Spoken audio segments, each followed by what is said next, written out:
Si tu peux continuer à parler à Dieu.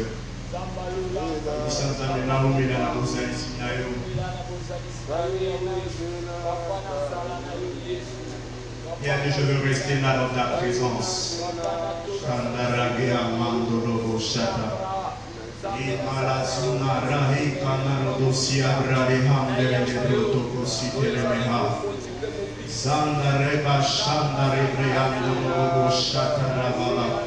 Avec votre contribution, si on peut se tenir debout, s'il vous plaît. Si on peut se tenir debout, s'il vous plaît. Pour que vous soyez malade.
Merci pour ce moment, Père.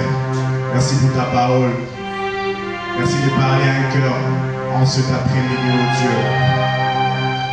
Merci de bénir une destinée.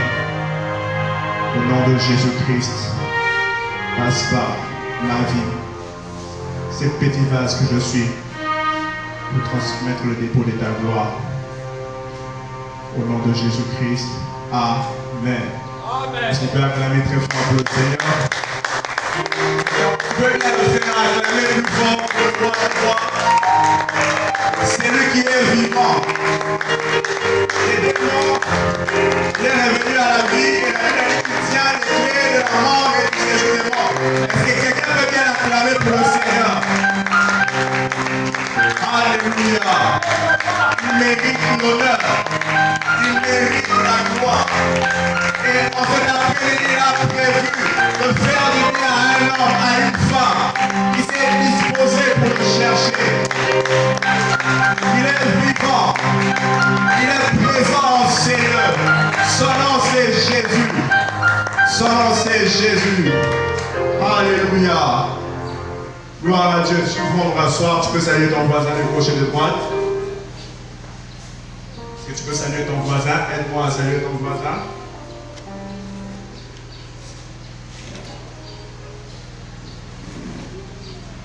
Alléluia.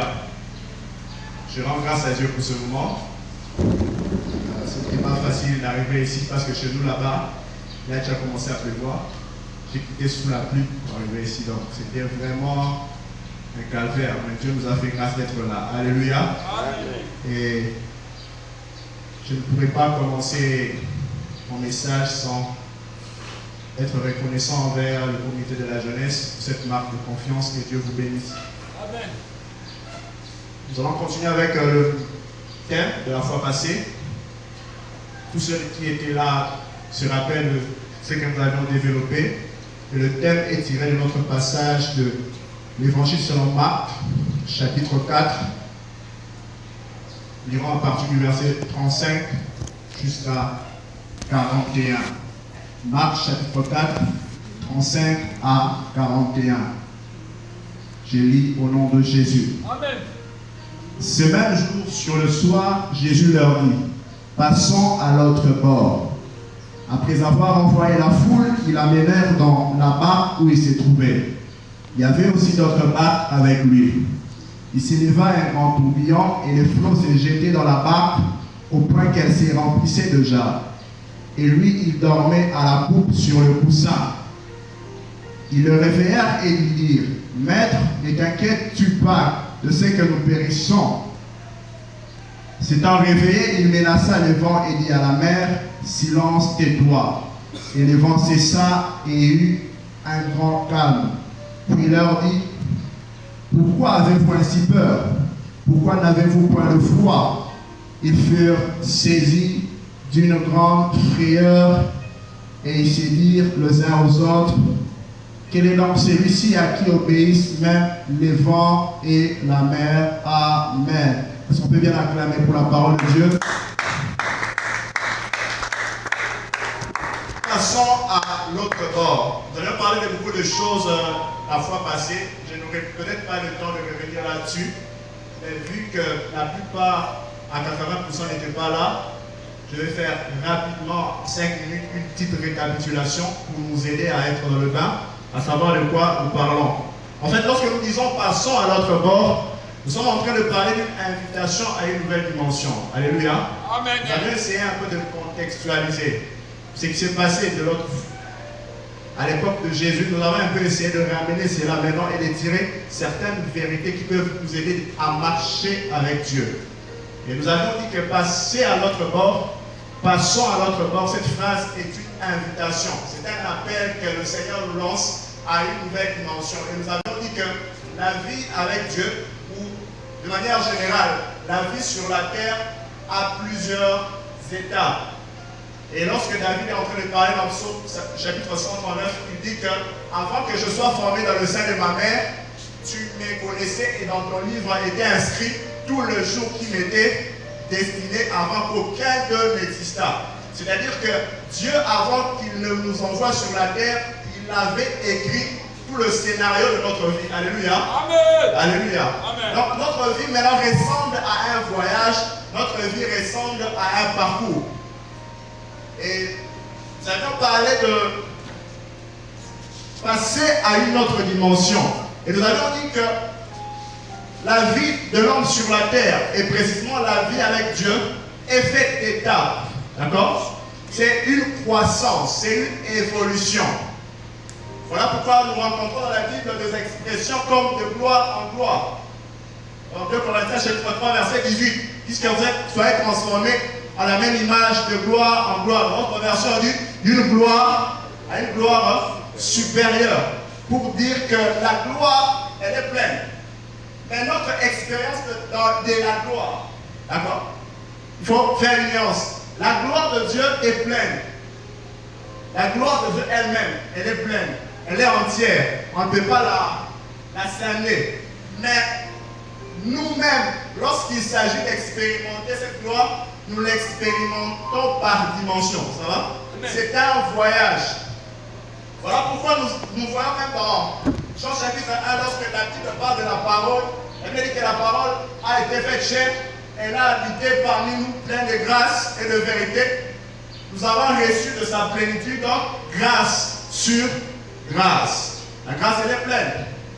Mais lorsque nous expérimentons cette grâce, l'expérience est graduelle, l'expérience est croissante. Et nous avons dit que la volonté de Dieu a toujours été de nous voir grandir, de nous voir évoluer. Ainsi Dieu, dans Deutéronome chapitre 1, verset 6, dira aux enfants d'Israël, alors qu'ils étaient à Horeb, vous avez assez demeuré dans cette montagne. Alléluia. Amen. Puisque l'intention de Dieu, la volonté de Dieu, était qu'ils partent d'Horeb. Nous connaissons tout ce qui est arrivé à Horeb. Horeb, c'est le mont Sinaï. Comment est-ce que la gloire, la Shekinah de Dieu est descendue dans Exode chapitre 19? La gloire de Dieu est descendue, la montagne était en train de trembler. Il y avait de la fumée, il y avait la nuée qui couvrait la montagne pendant 40 jours. À un moment, Dieu s'est dit, vous avez assez demeuré. Parce que très souvent, une dimension peut être réduite pendant un temps. Un niveau où Dieu t'a emmené. Ça peut être dans n'importe quel domaine, dans tes études, dans tes relations, dans ta vie, dans ta marche avec Dieu. Est-ce que ça va? Amen. Alléluia. Amen. Ça ne va pas. Ok, je pense que ça va. Je disais, une dimension, dans n'importe quel domaine, dans ta vie chrétienne, dans tes études, dans ton business. En fait, ce message ici ne concerne pas seulement la relation avec Dieu. Ça s'applique à tous les domaines de la vie. Alléluia. C'est dans tous les domaines de la vie que Dieu nous appelle à croître, à grandir, à évoluer. Et une dimension peut être utile pendant un temps. D'accord? Amen. Et après cela, une fois que le temps est écoulé, cette dimension peut devenir un obstacle. Nous allons parler de 3 choses qui peuvent vous empêcher de passer à une autre dimension. Premièrement, nous allons parler de la satisfaction. Encore les conforts. Deuxièmement, nous allons parler de la peur de l'inconnu. Troisièmement, nous allons parler de la perte du but. Nous allons donner 2 passages, Hébreux 11, 8, où on nous parle d'Abraham, alors que Dieu lui avait parlé, il avait donné l'ordre de quitter Charan, ça s'écrit Charan. La Bible dit, va-t'en de ton pays, de ta patrie, de la maison de ton père, vers le lieu où je te montrerai. Dieu lui dit de quitter sans pourtant lui montrer le lieu où il doit aller. Et nous avions dit que très souvent, ce qui empêche aux gens de passer à l'autre bord, de passer à l'autre dimension, c'est la peur de l'inconnu. On ne sait pas où on va, où Dieu t'emmène, alors on a peur de faire le pas avec Dieu. Alléluia. Amen. Okay. Et nous allons parler de du troisième obstacle. Nous allons parler de la perte du but. Et là, nous sommes partis du texte de Philippiens 3, où Paul dit, oublions ce qui est en arrière et portant nos regards vers ce qui est en avant, nous marchons. Plusieurs ont perdu le but, ont perdu la vision de l'objectif, de là où Dieu les attend. C'est l'un des obstacles qui empêche de passer à l'autre bord. Je fais comprendre. D'aller dans une autre dimension. Et nous avons parlé même du but suprême. Qui est ce qu'on appelle, la Bible appelle la pensée de l'éternité. C'est-à-dire plusieurs, même chrétiens, ont perdu la pensée de l'éternité. La Bible dit dans Ecclésiaste que l'Éternel a mis dans le cœur des fils de l'homme la pensée de l'éternité. C'est quoi la pensée de l'éternité en fait? La pensée de l'éternité, c'est lorsque le viseur de ton âme, de ton cœur est focalisé vers l'éternité. C'est ça en fait. Tu penses à l'éternité. Tes yeux sont braqués vers l'éternité. Voilà pourquoi nous avons même le passage où Paul peut dire, par exemple, en Colossiens chapitre 3, affectionnez vos choses d'en haut et non à celles d'en bas. C'est ça même la pensée de l'éternité. Nous devons développer, Paul nous appelle à développer la pensée de l'éternité, qui malheureusement a été perdue par certains. Par exemple, dans 2 Corinthiens, Paul est en train de dire que nous regardons non pas aux choses visibles, mais aux choses invisibles. Car les choses visibles sont éphémères, mais les choses invisibles sont éternelles. C'est ça en fait, développer la pensée de l'éternité, c'est regarder aux choses invisibles qui sont éternelles. Hélas, plusieurs l'ont perdu. Nous allons parler de ces trois obstacles, la satisfaction, la peur de l'inconnu et la perte du but.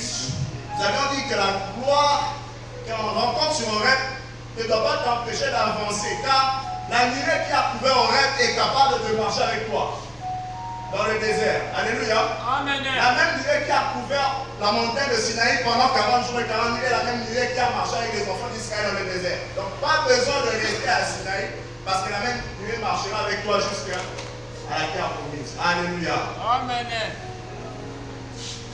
Nous allons parler de tout cela. Et aujourd'hui, nous allons passer à autre chose. Nous allons passer à autre chose. Je parlais de plusieurs. Il y en a plusieurs, mais j'ai parlé d'un seul. Il existe des indicateurs qui signalent qu'on est sur le point de passer à notre dimension. Des signaux. Je me rappelle encore la dernière fois passée, des signaux. Mais ici, ce ne sont pas les signaux rouges. Des indicateurs qui nous permettent de savoir qu'on est sur le point, on est en train de shifter. Alléluia. Amen. Ah, on est en train de shifter. Et nous allons parler de quelques indicateurs, mais aujourd'hui, je vais m'appesantir sur un seul indicateur. Il y en a plusieurs. Je ne sais pas si je retiendrai de ceci.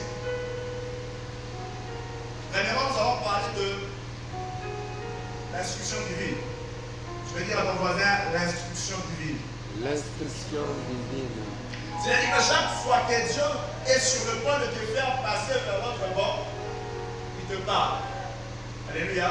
Amen. Remarquez dans le texte que nous avions lu, lorsque le Seigneur voulait les faire passer vers l'autre bord, il est abandonné par son. Tout commence par là. Je vais comprendre. Quand tu es sur le point de shifter, shifter, c'est le mot anglais, quand tu es en train de changer, d'aller d'un point A à un point B, c'est là dans n'importe quel domaine. Alléluia. Amen. Quand tu sens que Dieu t'emmène quelque part, la première chose, tu recevras une instruction. Alors pourquoi la plupart des gens, tu peux passer par des moments où, dans mon corps, pendant un mois, tu as reçu 20 prophéties. Ok, il n'y a pas de prophétie, ok, pas de prophétie, le monde va. Quand on va prophétiser à Anna, il y aura des moments où là, tu chercheras ça, tu ne verras pas ça, tu prophétiseras pour toi. Le fait qu'on prophétise pour toi veut dire que tu es sur le point, Dieu est sur le point de t'amener quelque part. Alléluia. Amen. Parce que ça, c'est un indicateur. C'est un indicateur. Cela peut être au travers d'un songe, comme pour Joseph. Nous savons que Joseph a eu deux songes. Premièrement, il a vu des astres. Deuxièmement, il a vu de ses pics. Et ce songe-là lui montrait ce qu'il deviendrait. Mais pour certains, ça peut être au travers d'une prophétie. Je vais te parler au travers d'une prophétie qui t'attend quelque part. Dans tes études, que tu étudieras à l'étranger ou que tu étudieras ici, que tu feras telle filière. Ça peut être par une prophétie. Et ça peut être également par une, ce que j'appellerais, je n'ai pas trouvé les mots là, j'essaie un peu de l'appeler ainsi, une forte impression dans ton esprit. Une forte impression dans ton esprit. Je m'explique. Quand tu es pris à ça, quand tu as l'impression que là où tu es, il ne te convient plus. Quand je parle de là où tu es, je ne parle pas du lieu, mais je parle de la dimension. Ça va? Amen. Hein? Je parle de la manière de fonctionner. Ok? Là, quand tu te rends compte que ça ne te convient plus, tu as marre de cette dimension-là. Quand tu as l'impression dans ton esprit que là où tu es n'est plus à la taille de ce que tu portes à l'intérieur de toi. C'est-à-dire que là où Dieu t'attend, ça va? Oui. Je dis que dans ton esprit, tu sens, tu as l'impression, une forte impression dans ton esprit que là où Dieu t'attend est plus grand que là où tu es. Nous allons lire un texte pour illustrer cela. 2 Rois chapitre 6. 2 Rois chapitre 6. 2 Rois chapitre 6. Vous y êtes? Amen. Est-ce que vous y êtes? Yes. Nous y sommes. 2 Rois 600. Il y a des gens qui n'ont pas de Bible. Hey, les amis. 2 Rois chapitre 6. Je dirais le verset 1 et 2. Les fils de prophètes dirent à Élisée, voici les lieux où nous sommes assis devant toi est trop étroit pour nous. Allons jusqu'au Jourdain, nous prendrons là chacun une poutre et nous nous y ferons un lieu d'habitation. Élisée répondit, Allez. Connaissons les fils des prophètes. Les fils des prophètes n'étaient pas les fils biologiques des prophètes. Hein? C'est pas l'information. Les fils des prophètes étaient les étudiants prophètes, des disciples. Ça va? Et il y a eu un moment où ils se sont rendus compte que le lieu où ils étaient assis devenait trop étroit, c'est-à-dire trop petit pour eux. C'est ce qui arrive lorsque tu ressens cette forte impression dans ton esprit que la manière de fonctionner là, ta manière de fonctionner là, ne te convient plus. C'est-à-dire là où tu es, normalement n'est plus là où tu devrais être. Ça va? Tu as l'impression comme si tu es en retard. Bon, même si on n'est pas toujours en retard, mais tu as l'impression comme si tu es en retard par rapport au kairos, au calendrier de Dieu. Ça va? Ça va? Amen. Tu as l'impression comme si la manière dont je chante, c'est un exemple. La manière dont je chante maintenant, je ne chante pas, c'est un exemple. La manière dont je chante maintenant, normalement, tu ressens dans ton esprit que le temps est venu où je ne devrais plus chanter comme ça, que je devrais chanter plus que ça. Amen. Ça va? Yes. Tu ressens que là où tu es, la manière dont tu fonctionnes, la manière dont tu opères, ne ressemble pas à la manière dont Dieu veut que tu opères dans cette saison-là.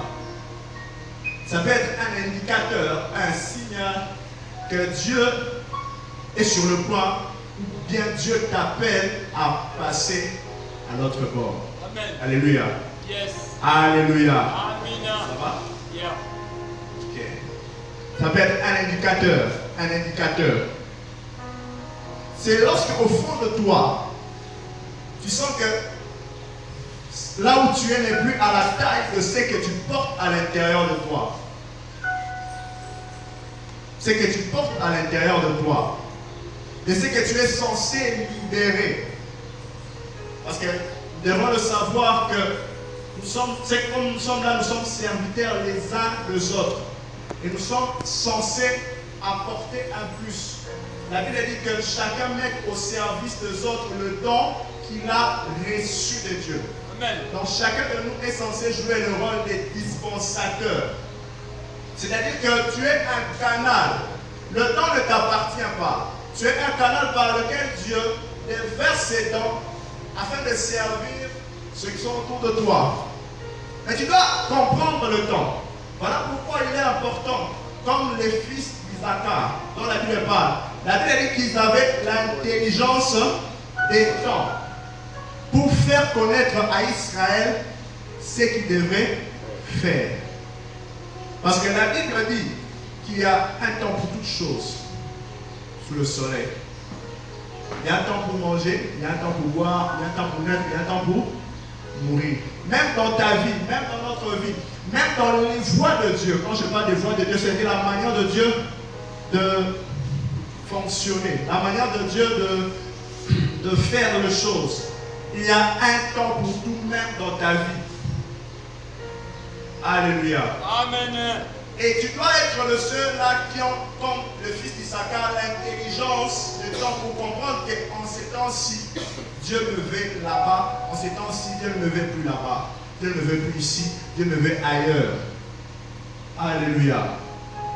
Voilà pourquoi tu dois demander cela à Dieu. Seigneur, aide-moi à développer l'intelligence de temps. L'intelligence de temps. Comme le fils d'Issachar. La Bible dit, ne vous conformez pas au siècle présent. Amen. Mais soyez transformés par le renouvellement de l'intelligence, afin que vous discerniez quelle est la volonté de Dieu, ce qui est bon, agréable et parfait. Ce qui est bon pendant une saison ne l'est pas nécessairement pendant une autre. Alléluia. Amen. Tu vas être peut-être pour Dieu en train de faire du surplace sans que tu le saches. Peut-être Dieu te voit ailleurs. Peut-être dans la volonté de Dieu, dans ce qui est bon, agréable et parfait, devrait être ailleurs. Mais faute de renouvellement d'intelligence, tu ne sais pas discerner la volonté de Dieu. Alors tu dois demander à Dieu, Seigneur, s'il te plaît, aide-moi. Mais il est important de savoir ceci. Il est vrai que Dieu te parlera. Il est vrai que le Seigneur te parlera chaque fois que tu seras sur le point d'aller à une autre dimension où tu seras sur le point de shifter. Mais tu dois quand même retenir ceci, que les voies de Dieu, quand je dis les voies de Dieu, c'est-à-dire les manières dont Dieu fait les choses. Alléluia. Amen. Les voies de Dieu sont insondables. C'est-à-dire, peu importe la clarté de ce que Dieu t'a dit au sujet de là où il t'emmène, il attache toujours à cela une part de mystère. Je m'explique. Quand la Bible dit les voies de Dieu sont insondables, c'est-à-dire les manières dont Dieu opère sont impénétrables. On ne peut pas les maîtriser à 100%. C'est-à-dire Dieu peut te dire par exemple que tu te retrouveras au Canada. C'est l'exemple. Sans te dire le chemin par lequel tu passeras. Alléluia. Alléluia. J'aimerais que nous lisions quelques textes. Exode chapitre 13.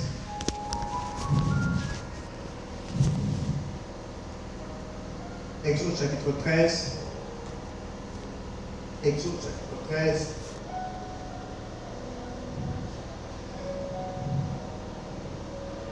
Exode chapitre 13, verset 17 à 18, je lis au nom de Jésus. Amen. Lorsque Pharaon laissa aller le peuple, Dieu ne le conduisit point par le chemin du pays de Philistin, quoique le plus proche. Car Dieu dit, le peuple pourrait se repentir en voyant la guerre et retourner en Égypte. Mais Dieu fit faire au peuple un détour par le chemin du désert vers la mer Rouge. Les enfants d'Israël montèrent en armée hors du pays d'Égypte. J'aimerais qu'on ajoute aussi un autre texte. Esther chapitre 4. Esther chapitre 4. Esther chapitre 4, verset 13 à 14. Mardochée fit répondre à Esther, ne t'imagine pas que tu échapperas seul d'entre tous les Juifs parce que tu es dans la maison du roi. Car si tu te tais maintenant, les secours et la délivrance surgiront d'autre part pour les Juifs, et toi et la maison de ton père vous périrez. Et qui sait, si ce n'est pas pour un temps comme celui-ci que tu es parvenu à la royauté. Qui sait? Qui sait?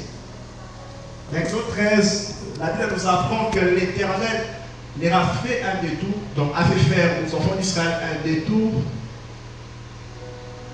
parce que Dieu avait de bonnes raisons. Alléluia. Amen. Ici, Mardochée s'adresse à Esther, lui disant, qui sait si ce n'est pour un temps comme celui-ci? Parfois, Dieu peut te faire passer par un temps. Parfois, Dieu peut te faire shifter. Parfois, Dieu peut te dire, tu seras. Amen. Il peut te dire ce qui t'attend. sans te dire la raison pour laquelle cela t'attend. C'est une possibilité. Par exemple, les enfants d'Israël, ils ont fait ce détour. Mais la raison, Dieu ne leur a pas dit. Mais Dieu savait qu'ils se repentiraient. Quand on dit qu'ils se repentiraient, ils reviendraient de leur décision pour rentrer en Égypte. C'était la raison, Dieu savait. Mais en voulant leur faire passer par là, Dieu ne leur a pas dit la raison. C'est possible que Dieu fasse des choses sans te donner toutes les raisons. C'est possible que Dieu te fasse passer par un chemin qui t'amènera quelque part sans que tu n'aies la maîtrise de toutes les informations. Alléluia. Amen. Alléluia. Amen. C'est cela même les voies de Dieu. C'est pour cette raison que la Bible dit que les voies de Dieu sont impénétrables. Qui sait? Genèse chapitre 45, je finis par là. Genèse chapitre 45.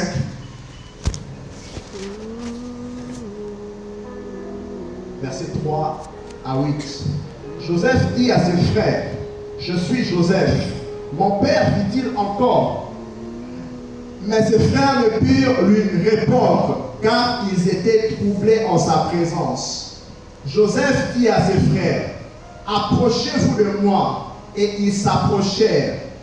Et il dit, je suis Joseph, votre frère, que vous avez vendu pour être mené en Égypte. Maintenant, ne vous affligez pas et ne soyez pas fâchés de m'avoir vendu pour être conduit ici. Car c'est pour vous sauver la vie que Dieu m'a envoyé devant vous.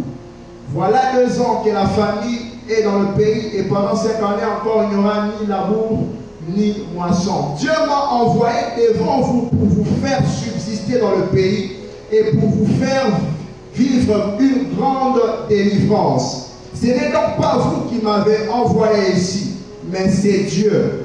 Il m'a établi père de Pharaon, maître de toute sa maison et gouverneur de tout le pays d'Égypte.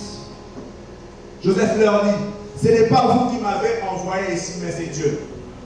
C'est-à-dire que Dieu peut se servir même de la méchanceté des hommes pour t'emmener là où il a prévu que tu sois. Amen. Alléluia. Amen. Nous avions dit au départ que Joseph a vu cela en songe. Il a vu là où Dieu l'attendait. Mais ici, Joseph, vers la fin, il a compris la raison pour laquelle Dieu avait fait qu'il parvienne là où il était. C'était quoi? C'était pour qu'il soit le canal de délivrance pour toute sa famille. Il ne savait pas. Peut-être qu'il ne maîtrise pas tout. Peut-être là où Dieu t'emmène, peut-être que tu ne maîtrises pas les tenants et les aboutissants. J'aimerais te déconseiller de tout maîtriser. Alléluia. Amen. Ne cherche pas à tout maîtriser. David dit, même si je marche dans la vallée de l'ombre de la mort, je ne crains rien, car il est avec nous. Amen. La seule chose que tu dois savoir, c'est que Dieu est avec toi. Amen. Alléluia. La seule chose qui est disciples dans la barque devait être rassurée, c'était que Jésus était avec eux dans la barque. Très souvent, nous cherchons, Seigneur, pourquoi ceci m'est arrivé. Nous devons savoir une chose. La Bible dit dans Proverbe chapitre 16 que l'Éternel a tout fait pour un but. La Bible dit dans le psaume que nos destinées sont dans ses mains. Amen. C'est Dieu qui gère. C'est Dieu qui gère. En réalité, lorsqu'ils étaient dans la barque, la personne qui gérait leur vie, c'était la personne qui était en train de dormir. Alléluia. Amen. Celui en réalité qui gérait tout était là, en train de dormir calmement.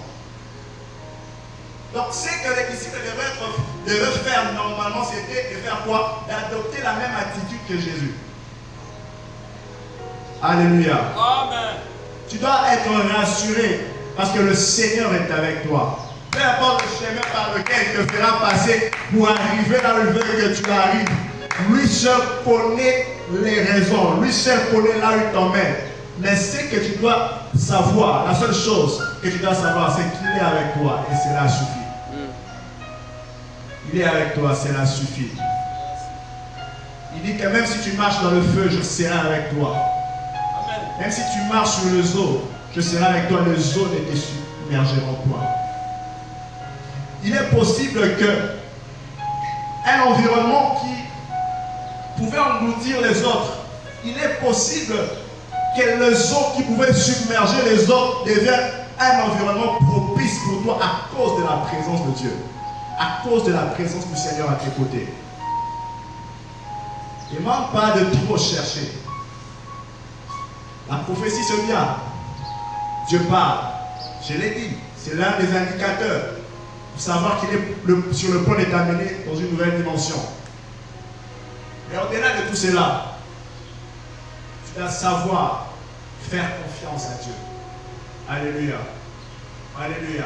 Amen. Tu restes, la Bible dit quoi? Nous prophétisons en partie. La prophétie n'est pas une révélation totale de l'avenir, non. La prophétie est un aperçu partiel de ce que Dieu a préparé de faire. C'est-à-dire que Dieu ne te dira pas tout sur ton avenir, non. Dieu ne te dira pas tout sur ce qui t'attend, non. La preuve est que lorsque Jésus s'apprêtait à aller avec eux, il leur a dit simplement, passons à l'autre bord. Nulle part, Jésus leur dira que lorsque nous serons en train d'aller, il y aura une tempête qui nous attend. Nulle part, Jésus leur dira, alors que nous descendons, il y aura un fou qui nous attendra à l'autre bord. Silence total. Amen. Dieu seul sait ce qui nous attend et Dieu seul peut juger bon de la qualité des informations que nous devons recevoir. Il sait que cette information est nécessaire, l'autre n'est pas nécessaire. Il veut que nous marchions simplement par la foi. Alléluia. Amen. Imaginez une vie où tu sais tout, une vie où Dieu te dit tout sur ta vie. Comment sera cette vie-là? Cette vie-là ne sera pas... cherche un mot. Donc cette vie-là n'aura pas une ambiance. Ouais, un peu. L'ambiance de la vie avec Dieu, l'ambiance de la marche avec Dieu, c'est le fait même de rencontrer des choses auxquelles on ne s'entendait pas. Tout en sachant que Dieu est là. Alléluia. Alléluia. Il est vrai que Jésus savait, il est vrai qu'il est celui qui est avec nous. Il est omniscient. Il connaît tout. Il connaît tout, c'est vrai. Mais il est aussi vrai qu'il ne dira pas tout. Il est aussi vrai qu'il fait toutes choses pour un but.